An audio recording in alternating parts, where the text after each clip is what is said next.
नमस्ते साथियों। आज आपसे मैं साझा करना चाहता हूँ कि अतिथि क्यों भगवान का रूप होते हैं। देखिए दोस्तों, जब हम इस संसार में फंस चुके हैं, हमारे दिमाग की कैद में जकड़ में फंसे हुए हैं, जब हमें लगता है कि हमको पता है कि कोई काम क्यों होता है, जब हमें लगता है कि हमें कॉज और इफेक्ट के बीच का रिश्ता पता है, जब हम इस अहंकार में होते हैं कि हमें सब पता है और दिमाग की जेल में बंद होते हैं, लेकिन हमें उस पे विश्वास होता है, तो वह हमारे जीवन में कैसे आएगा, वह ऊपर वाला हमें कैसे सहारा देगा। कुछ तरीके हैं जो आपको साझा करना चाहता हूँ, जिस तरीके से भगवान हमसे बात करते हैं। तो भगवान हमारे मस्तिष्क में विचार बन के उभर के आ सकते हैं। हम परेशान हैं, हम इस खाली जगह पे, जैसे मैं घूमने आया हूँ, ऐसी जगह पे घूमने जाते हैं, थोड़ा सा खुलापन होता है और जैसे ही वो खुलापन होता है, भगवान का संदेश आता है, एक विचार बन के उभरता है। भगवान एहसास बन के आ सकते हैं। अभी मैं एक जगह से चल के आ रहा था, मुझे एक सांभर की खुशबू आई। वो सांभर की खुशबू में कुछ ऐसी खास बात थी जिसने मुझे 10 साल पहले तमिलनाडु में, जिस समय मैं एक फील्ड वर्क कर रहा था, उस समय मेरे साथ के जो दोस्त थे, जो हम लोग बातें कर रहे थे, वो सब याद आ गया और एक चेहरे पे स्माइल आ गई। भगवान कभी कभी कुछ धारणाएं बन के हमारे जीवन में आते हैं, जो समय के साथ हमें झेलनी पड़ती है। जब हम जवान होते हैं, या जब हम शादी हो जाती है, या जब हमारे बच्चे हो जाते हैं, तो हमें कुछ ऐसी धारणाओं का पता चलता है, कुछ ऐसी समाज की गतिविधि, एक खूंटों का पता चलता है जो हमारे पुरखों ने बनाई है, और वह धारणाएं हमें संभाल लेती हैं, हमें एक पथ प्रदर्शन करती हैं। तो विचार, एहसास, धारणाएं, यह तीन तो आप सबको समझ में आ रहे होंगे। लेकिन जब हमें इस सब के बाद भी समझ में नहीं आए, तो भगवान हमारे पास कैसे संदेश भेजे। तब भगवान को खुद चल के आना पड़ता है दोस्तों। भगवान कभी दोस्त बन के आ जाएंगे, कभी मामा बन के आ जाएंगे, कभी चाचा बन के आ जाएंगे, कभी फूफा बन के आ जाएंगे, कभी पड़ोस वाले अंकल बन के आ जाएंगे, तो कभी आपका कोई ऑफिस का कलीग बन के आ जाएगा। यदि वो आपके घर में रुकने के लिए तैयार होता है, या वो स्वयं आपके घर में आता है अतिथि बन के, मतलब इसकी कोई डेट नहीं है, जिसकी आप प्लानिंग नहीं कर सकते। अतिथि मतलब जिसकी कोई डेट नहीं है, जिसकी आप प्लानिंग नहीं कर सकते, जिसका आपको पता नहीं है। तो जब कोई ऐसा अतिथि विचार, अतिथि एहसास, अतिथि धारणा, या कोई वास्तव में कोई अतिथि आपके घर में आके रुकता है, तो भगवान का वरदान होता है। क्यों, एक कहानी साझा करता हूँ। मैं क्लास 8 में पास हो गया था, कक्षा 8 में, और हमारे गांव में जहाँ पे हम लोग रहते थे, वहाँ पे कोई स्कूल नहीं था। मैं सरकारी हिंदी मीडियम स्कूल में पढ़ता था। तो वहाँ से हमें Lalitpur government inter college, UP में है, झांसी मंडल में, ललितपुर ज़िला, तो वहाँ पे हमें बस से जाना पड़ेगा। क्लास 9th में ऐसी व्यवस्था हो रही थी। मेरे साथ विकास उपाध्याय, यदि वो यह वीडियो देखें, अमित वर्मा, सौरभ निगम, ये सब लोग साथी थे। मैं तैयार था, मैं एक्साइटेड था कि मैं एक नए स्कूल में पढ़ने जा रहा हूँ, जहाँ पे बगल वाले अंकल मुझे नहीं देख पाएंगे। एक बड़े शहर में जा रहा हूँ, तो थोड़ा सा आज़ादी महसूस कर रहा था। उस शाम को हमारे घर में कोई पापा के दोस्त आए, और वो हमारे घर में रुके।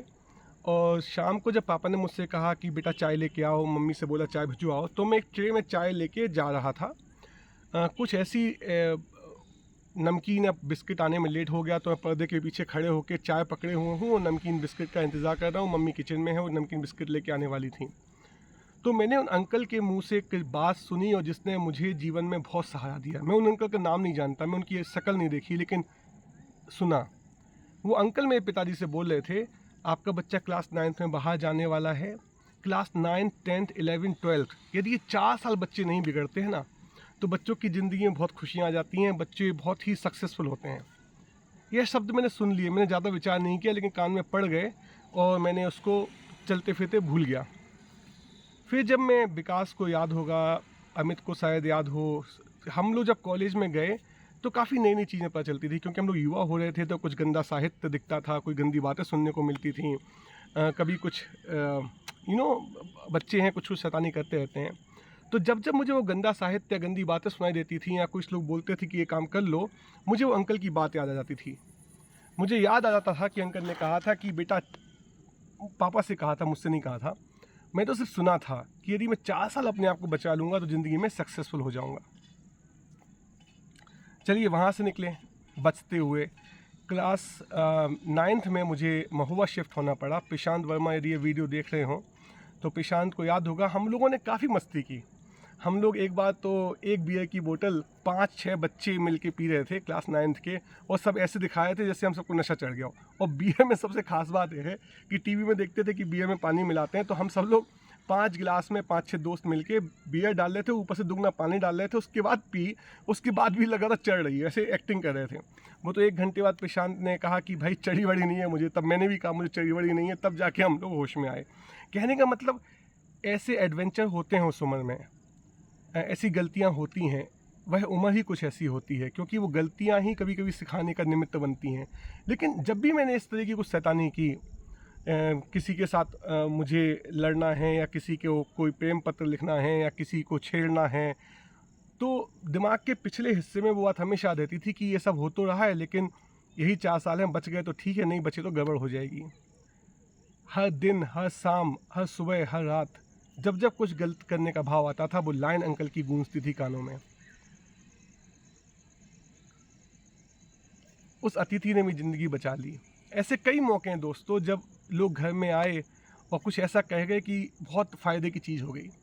तो हम सब लोग अतिथि को भगवान का रूप बना के स्वीकार करते हैं, और वो सामाजिक व्यवस्था का पालन करते हैं, नई नई विचारों के लिए बाहर घूमते हैं कि अतिथि विचार आ पाएँ, नए नए एहसासों के लिए अलर्ट रहते हैं कि अतिथि एहसास हमारे जीवन में आ सकें।